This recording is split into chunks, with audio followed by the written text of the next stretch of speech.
Today we're going to be diving into some of Dead by Daylight's strangest conspiracies, discussing and hopefully getting to the bottom of them. Hey everyone, and let's get into it. Nurse will never be nerfed from her #1 spot because she stops the game from becoming pay to win. This is a conspiracy that seems pretty plausible to me. It's the idea that Nurse was created so early into the game's life cycle and made free for the sole purpose of always being on top, making it so whatever came after, paid or not, there would always be free access to the strongest killer the game has to offer. It's equally why, and sort of a conspiracy in itself, as to why characters like Trapper, Wraith, and for a long time Billy were also weak too, all for the purpose of getting people to buy stronger characters to play around with. You have a group which is incredibly weak, or one incredibly strong choice. Nurse is odd in that she's strong in a way other strong characters are not. She breaks the trial rules and breaks the game as a whole really. Despite all of this though,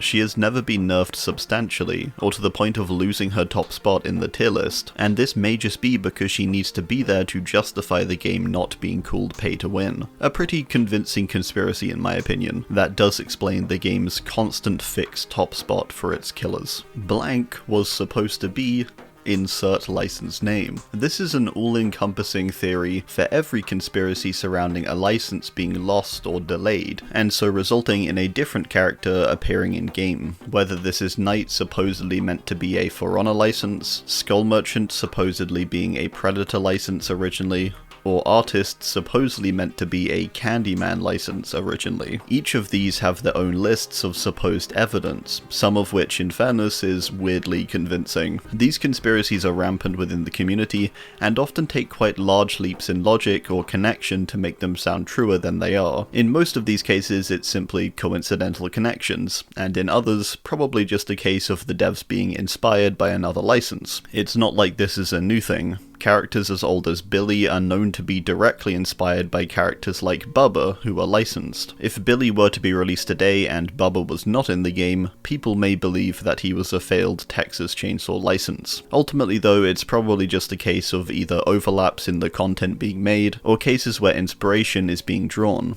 Both things are okay, so long as the new product is distinct enough from the original, which I would argue all these cases of supposedly being licenses definitely are distinct enough, that is. Skill checks know when to strike and trigger in certain critical moments. This conspiracy is basically about skill checks coming at the worst possible times, ever about to leave a generator and suddenly a skill check pops up out of nowhere, ruining your progress and alerting the killer. Ever had those times before where you'd tap a gen and it'd instantly serve a skill check? Ever been sitting on a gen and the moment you leave it explodes because a skill check came? That's what this conspiracy is all about. The idea that the game is somehow monitoring these key moments and purposefully put skill checks in to annoy or shock the player. Of course there isn't actually any coding in the game to trigger skill checks to act in these malicious ways, and this is a case of a conspiracy truly just being one of those overall silly game conspiracies. A famous one is for a game like Call of Duty, that as soon as you stop looking at a certain corner, someone will round it and shoot you. COD timing is something that feels real because it's given focus or attention as a frustrating thing. Much like Dead by Daylight's skill check timing, the times it does happen at frustrating points, it's hard to forget that, or not notice it, so it sticks with us over the times when we leave a gen and nothing happens. Or the devs have hidden secret code and are secretly trying to frustrate us. I guess we'll never know. The third way to escape the trial is real. This whole conspiracy is an old one, and comes from a long time ago when a developer offhandedly said there was a third way to escape the trials,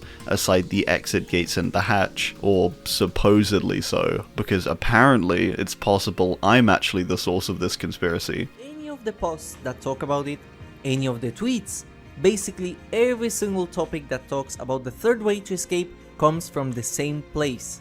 The 10 minutes of useless information that AZHYMOVS made and uploaded. But then again, I'm also pretty sure I heard it somewhere else, which is what confuses me so much. I distinctly recall when I made this video way back when, that I had heard this somewhere, and seen it within a stream of some kind. Either way, you should check out this video by Mintskull where he explores it thoroughly and comes up with some good answers. Basically, this conspiracy seems to stem from a dev at some point possibly saying, there was a third way to escape the trial, with this leading to discussion around this topic, but ultimately nothing concrete being found, whether this is true or not. People have theorized things like death being the third way to escape the trial, but we know from both the game's tagline and the lore that death is not an escape. This conspiracy to me is super interesting because it's one that feels like it should have an answer, and at one point potentially did have one. Maybe there was a chance that the devs did plan on implementing a third way to escape, but it was ultimately scrapped. The existence of it actually being in the game is truly a conspiracy though, and one which likely does not actually exist, as exciting as it sounds. People are throwing matches on purpose to skew kill rates and get characters nerfed. And this conspiracy was one I found out about from Ots,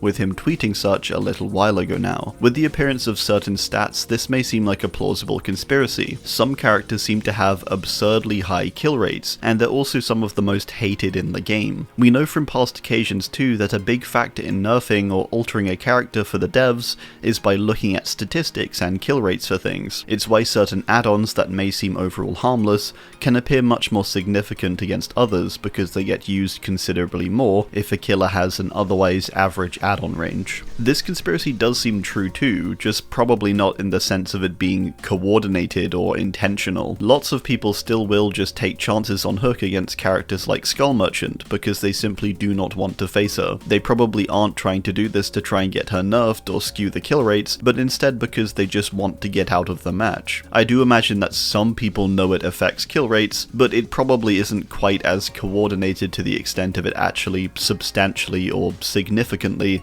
affecting the kill rates of characters. But hey, who knows, maybe there's a deep conspiracy of people trying to get Skull Merchant nerfed. The entity's language can actually be translated. If you didn't know, the entity's language is something you can both read and hear in-game from various sources. You can hear the entity with things like Doctor's Madness, Legion's Mixtape, and the perk Whispers. You can read it on the anniversary weapons, some add-ons, and can infer some of its characters from offerings, lore, and more. However, nothing regarding the language of the entity has been translated, or is actually readable or understandable. This is the case despite the developers directly saying it is possible and it means something. And in the description there is a message in entity speak. Ooh, nice. And people were wondering if that was a thing or if it was just gibberish. It's actually a thing.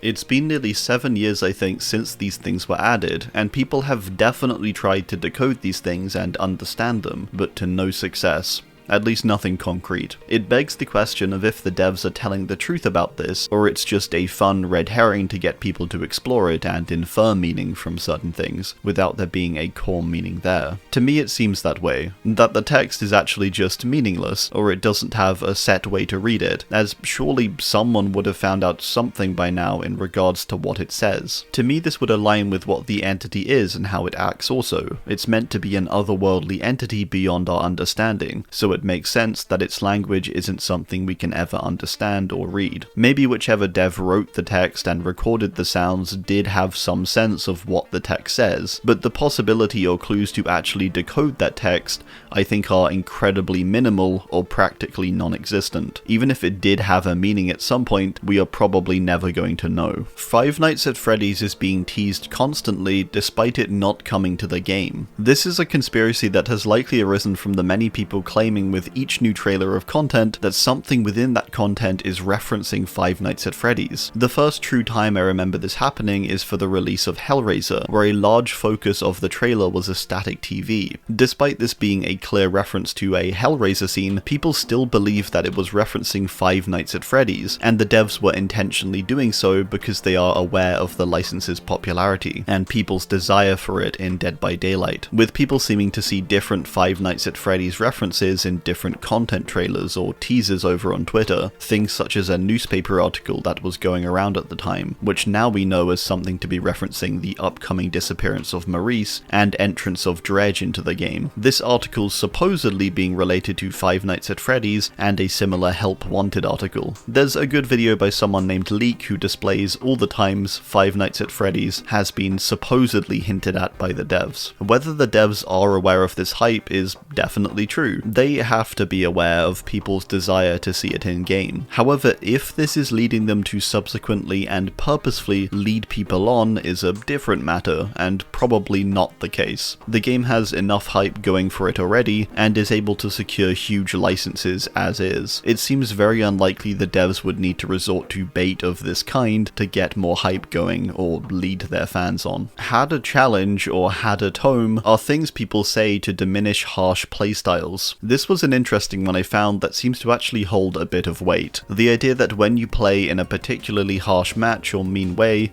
you try to downplay it at the end by saying you had a challenge or were doing a tome, in order to make the other side less angry at you. Whether this is widespread or not, and a common tactic or phrase used is another matter, but it does seem to be a definite thing that people do. Have you ever done this? It begs the question of how many people who are saying this are actually saying it after completing a challenge, and how many are saying it simply to try and calm the other side down, or avoid any blame sent their way for a harsher playstyle or tougher match. I'm interested to see whether this happens in small instances, or if it is really as widespread as some believe it to be. Have you done this before? Let me know. Our final one today is the conspiracy of the developers liking feet. This came about as a result of many of the killer characters in particular having no shoes or socks on, with their default looks, and also some strange feet appearances like in charms. This is really the extent of it, I think, and much like many of the other prior conspiracies, it's something people have simply connected over time due to its strange abundance. Ultimately, it's a silly conspiracy though, and is definitely not true. Devs themselves have even shared their thoughts on this in anniversary quotes, stating that if more cosmetics with visible feet are made,